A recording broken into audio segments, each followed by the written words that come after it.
Gold, trusted gold buyers. మీరు తాకట్టు పెట్టిన బంగారాన్ని విడిపించి ఈ రోజు ఉన్న మార్కెట్ ధరకు కొనబడను. సార్ ఇది అంతా ఓకే, ఈ రిలేషన్ ఈ చేంజింగ్ అంతా ఒకటి. అంటే ప్రతి పిల్లలకి పేరెంట్స్ చాలా ఇంపార్టెంట్ కదా. ఎవరు కొట్టినా తిట్టినా గొడవ పడినా అలిగినా అమ్మ నాన్నని. అలాంటి అమ్మకి అంటే ఫోన్ ఏ టైంలో ఉన్నా లేకపోయినా భరణి గారి దగ్గర ఎక్కడ ఎలాంటి షెడ్యూల్లో ఉన్నా ఏ టైం అయినా ఆఫ్టర్నూన్ మాత్రం ఖచ్చితంగా అమ్మకి కాల్ చేసి తిన్నారా అని అడుగుతారంట. ఏంటి అది?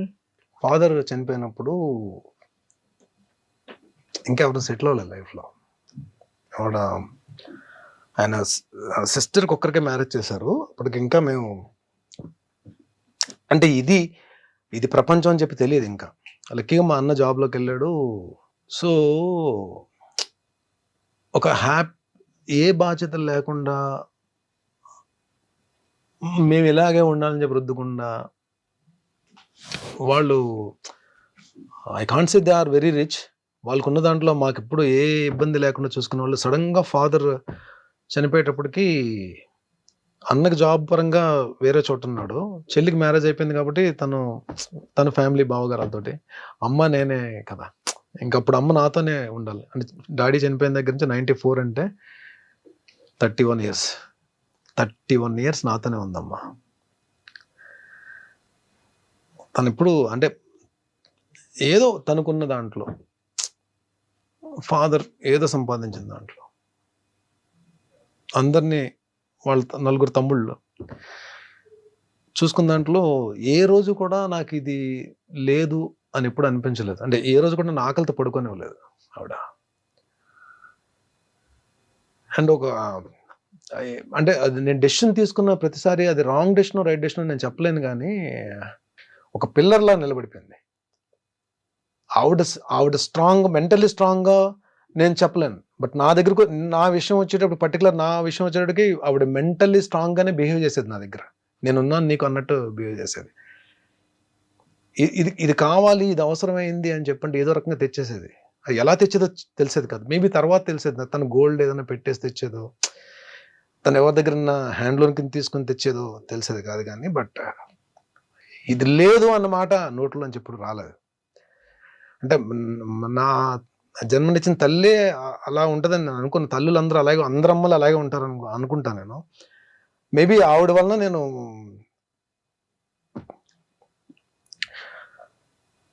I respect. అందుకే నా లేడీస్ అంటే నాకు చాలా respect. That's the reason. Maybe my mother. Sorry, నాకు షీఈస్ అ గ్రేట్ ఉమెన్. చాలా మంచి అమ్మ. అదేంటి అమ్మలందరూ మంచోళ్ళండి. నాకు ఇంకా ఎక్కువ మంచి అమ్మ దొరికింది నాకు. ఒక చిన్న భరణి సార్ని చూసాం ఇప్పుడు.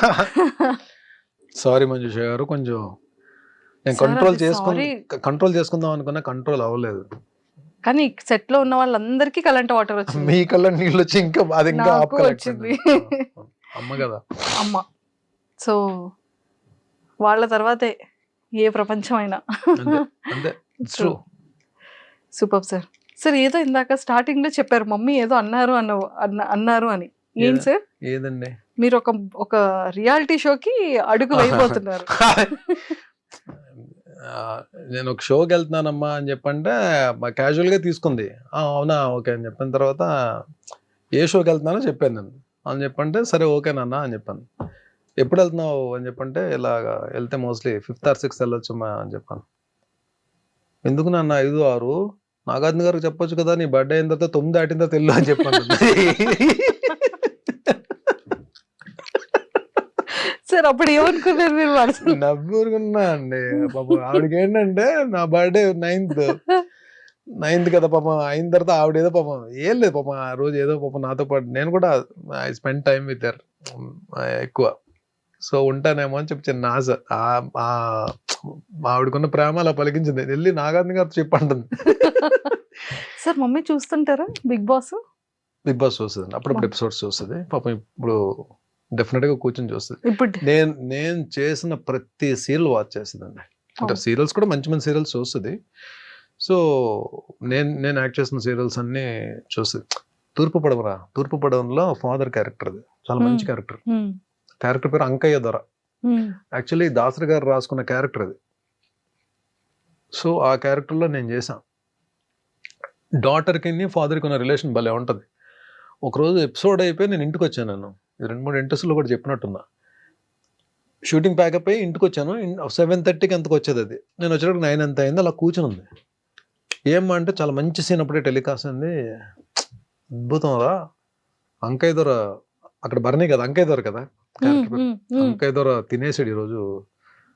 నాకు నెక్స్ట్ బర్త్ అంటూ ఉంటే అంకయ్య దొరకి కూతురుగా పుట్టాలనుందిరా నాకు అని చెప్పాను. నాకు అసలు గూస్ బంప్స్ వచ్చాయి ఆ కాంప్లిమెంట్ వినండి.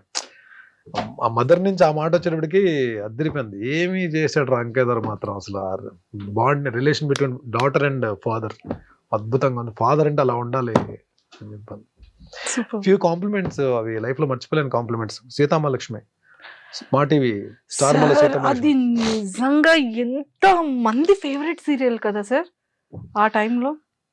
సీరియల్ పీక్స్ లో ఉందని టెలికాస్ట్ అవుతుంది. వరుణ్ బాబుది ముకుంద ఓపెనింగ్ కి సార్ నాగబాబు గారు బిజీగా ఉంటే అన్నయ్య వస్తున్నారు వెళ్ళి రిసీవ్ చేసుకో అని చెప్పంటే నాకు లక్కీగా ఆయన్ని రిసీవ్ చేసుకునే అవకాశం దొరికింది. ఫస్ట్ టైం నేను మెగాస్టార్ గారిని చూడడం బయట. ఓ Mukunda film okay. So Surekha ma'am, Aravind garu, Chiranjeevi గారు వచ్చారు కార్లో. వెళ్ళి నమస్కారం పెట్టి రిసీవ్ చేసుకోవడానికి వెళ్ళాం. నన్ను చూసి గోపాల్ అని చెప్పి అన్నారు. సీతామహాలక్ష్మిలో నా క్యారెక్టర్ పేరు గోపాల్. నువ్వు చాలా బాగా చేస్తావయ్యా, చాలా బాగా చేస్తావు, రోజు చూస్తాను సీరియల్ అని చెప్పి భుజం మీద చేసేసారు. అయిపోయిందండి. ఇంకా నేను ఒక్కటే అనుకున్నాను, చాలరా బాబు ఇండస్ట్రీకి వచ్చి మనం ఏం సాధించామని ఎవరైనా అడిగితే మెగాస్టార్ భుజం మీద చెయ్యేసి నా సీరియల్ క్యారెక్టర్తో నన్ను పిలిచారు, రోజు నీ సీరియల్ చూస్తానని చెప్పి అన్నారు. ఇది ఒకటి చాలరా నాకు, ఈ మైల్ స్టోన్ చాలు అని అనుకున్న మనసులో. అంతా హ్యాపీ అనిపించింది. ఈ రోజు కండి బయట ఎక్కడైనా నేను కనబడితే చిరంజీవి గారు నా పేరు బర్నీ అని తెలుసు, బట్ హీ కాల్స్ మీ గోపాల్ అని పేరుతో పిలుస్తారు. అది మామూలు మ్యాటర్ కాదు అసలు. True sir. అలానే సాయిధరం తేజ్ గారితో కానీ వరుణ్ తేజ్ గారితో కానీ. సాయిధరం తేజ్ నేను మేమిద్దరం ఒకటే జిమ్, అపోలో జిమ్. నాకు ఒక తమ్ముడు నిజంగా అంటే నాకు అన్నయ్య చెల్లి ఉన్నారు. ఒక తమ్ముడు ఉంటే ఎలా ఉంటుందో తేజ్ అలా ఉంటానండి. అసలు ఎంత అసలు ఏదో నన్ను ఎక్కువ తమ్ముడు ఒక అన్నయ్యని ఆట పెట్టిస్తే ఎలా ఉంటది, అంత సరదా ఉంటుంది. అసలు అంత ఎనర్జీ అంటే నన్ను చూడగానే గుడ్ మార్నింగ్ ఆఫీసర్ అంటాడు. నేను కూడా ఆయన ఆఫీసర్ అని పిలుస్తాను. ఆ ఎనర్జీ లెవెల్స్ కానీ అసలు మనసు ఎంత మంచి, ఎంత కల్మషం ఉండదు. అంటే తనకి మనుషులు అంటే చాలా అభిమానం అండి, చాలా ప్రేమ. అసలు అంటే ఒక్కసారి కానీ తను క్లోజ్ అయ్యారా సాయిధరం తేజ్ మనం వదులుకోలేం. అంటే ఆయన ఎక్కడున్నా సరే మనకెళ్ళి పలకరించాలనిపిస్తుంది. ఈవెన్ దో స్టార్డమ్ వచ్చేసిన హీరో కదా, ప్లస్ ఇండస్ట్రీలో అందరికీ కూడా ఒక పేరు ఉందంటే చాలా మంచి హీరో, మా హీరో సాయిధరం తేజ్ అని అనుకునే హీరో నిజంగా బంగారం అండి. ఒక మాటలో చెప్పాలంటే గోల్డ్ మనసు. నిజంగానే భగవంతుడు ఆయనకి మంచి హిట్స్ ఇచ్చి మంచి కెరీర్ ఇవ్వాలి. అంటే already he built a very good career. రాబోయే సినిమాలన్నీ పెద్ద హిట్ అవ్వాలని కోరుకుంటున్నాను తేజ్వి. సార్ అప్కమింగ్ ఫిలిమ్స్ ఏంటి? మాస్ జాతర ఒక ఎపిసోడ్ ఉంటుంది నవీన్ చంద్ర గారిది, నాది. సో అఖండ 2 ఒక సెటప్ ఉంటుంది, అది వేరే యాక్షన్ సీక్వెన్స్. విశ్వంబర టోటల్ మా గెటప్స్ వేరు, మా సెటప్ వేరు, అది వేరే లోకల్లో ఉంటాం మేమంతా. సో అప్కమింగ్స్ మూవీ సంబరాలు ఏటుగట్టు ఎస్టీ సాయిధరం తేజ్ గారిది. దాంట్లో నాది లక్కీగా నేను అంటే ఈ బాలీవుడ్ స్టార్స్ తో గోపాల మిథున్ చక్రవర్తి గారు కాంబినేషన్ చేశాను త్రూ అవుట్ క్యారెక్టర్. వాళ్ళ తర్వాత ఇప్పుడు సంజయ్ దత్ గారు కాంబోలో చేస్తున్నాను నేను. ఆయన కాంబో ఉంటుంది. నా సీన్స్ నాకుంటే ఒక సీన్ అయితే ఓన్లీ ఆయన నేను ఇద్దరే ఉంటాం సీన్ లో. ఒక మంచి సీన్, మంచి character. Super. And Sai Dharam Tej గారికి మీకు ఒక మంచి ఈ ఆఫీసర్ ఇది చెప్పారు కాబట్టి, తేజ్ గారికి ఫీమేల్ ఫాలోయింగ్ చాలా ఎక్కువ కదా. అంటే లైక్ ఏ అమ్మాయిలు చూసినా కూడా కొంచెం బ్లష్ అవుతూ ఉంటారు. సో ఆ పాయింట్ లో ఎప్పుడైనా నేర్పిస్తూ ఉంటారా? అంటే ఆ టాపిక్ ఎప్పుడు నడవదు, కానీ తను ఆయన నా మీద జోక్ క్లాస్ ఉంటారు, నేను ఆయన మీద జోక్ క్లాస్ ఉంటాను. కానీ ఇప్పుడు అమ్మాయిల టాపిక్స్ అయితే తీసుకురాలేదు. బట్ జిమ్ లో డెఫినెట్ గా అండి, అంటే మంచి అబ్బాయిని అందులో మంచి బిల్ట్ ఉంటుంది, బాగుంటాడు. ఏ అమ్మాయి ఇష్టపడరండి, అందరూ ఇష్టపడతారు కదా డెఫినెట్ గా. బట్ ఆయన కూడా ఎవరన్నా మాట్లాడితే చాలా చక్కగా పలకరిస్తారు. జిమ్ లో కూడా ఎవరన్నా మాట్లాడినా సరే, ఎవరన్నా పాపం ఫొటోస్ అడిగినా ఇస్తారు. చాలా కూల్. ఆల్మోస్ట్ అందరూ కూడా అండి, ఈవెన్ చరణ్ గారు కూడా. Ram Charan so sweet of him. నాకైతే మంచి ఎక్స్పీరియన్స్ ఆయన తోటి, రామ్ చరణ్ గారితో. అంటే ఆయన కూడా ఏంటంటే ఈ ఫిట్నెస్ జోన్ లో ఉన్న ఫిట్ గా ఉన్న వాళ్ళని కూడా ఆయన లైక్ చేస్తారు. మొన్న ఈ వాల్తేరు వీరయ్య సక్సెస్ ఫంక్షన్ లో వరంగల్ లో చేస్తున్నప్పుడు నేను అప్పటికి వినయ విదయరామ్కి తర్వాత ఇప్పటికి బాగా లీన్ అయ్యాను నేను. సో చూసిన ఆయనే ఇదేం ఫిట్నెస్ బాబు అని చెప్పి మళ్ళీ ఆయన చిరంజీవి గారితో మాట్లాడుతాను, డాడీ ఈయన ఎలా అయిపోయారు చూడండి డాడీ అని చెప్పి స్టేజ్ మీద, ఇక్కడ స్టేజ్ మీద చెప్తున్నారు ఆయన.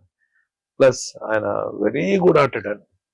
ఆ లొకేషన్ వాల్తేరు వీరయ్య లొకేషన్ వచ్చినప్పుడు నేను ఎక్కడో పక్కన ఉన్నా, నన్ను చూసి ఆయన నా దగ్గరికి వచ్చారు, వచ్చి very down to earth. Star అన్న ఫీల్ మనకెక్కడో భయం ఉన్నా సరే అది చెరిపేస్తారు ఆయన, అంతా డౌన్ టు ఎర్త్ చరణ్ గారు. And don't forget to subscribe to iDream. And for more videos, Please subscribe to iDream. Please subscribe to iDream. Please subscribe iDream. And please subscribe to iDream. For more videos, subscribe to iDream. please like, share and subscribe to the channel. Congratulations, iDream. Subscribe to iDream. Subscribe to iDream. So subscribe to iDream Media. iDream ki iDream team andarki huge congratulations. Please subscribe iDream Media. Please subscribe to iDream. Subscribe iDream. Please subscribe to iDream. iDream అంటే నా కళల channel subscribe చేసుకున్నారు, నోరు తిరుగుతలేదు, మీరైతే గంట గుర్తు కొట్టండి. For more such videos, please subscribe to iDream.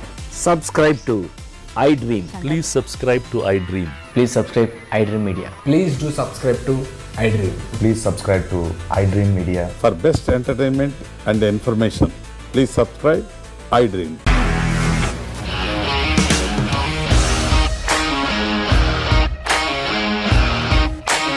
ఇండస్ట్రీలో కమిట్మెంట్ ఇష్యూస్ వస్తే నీకు కూడా వచ్చినట్టు మార్నింగ్ తీసుకెళ్ళారంటే కొట్టి పడేస్తారు.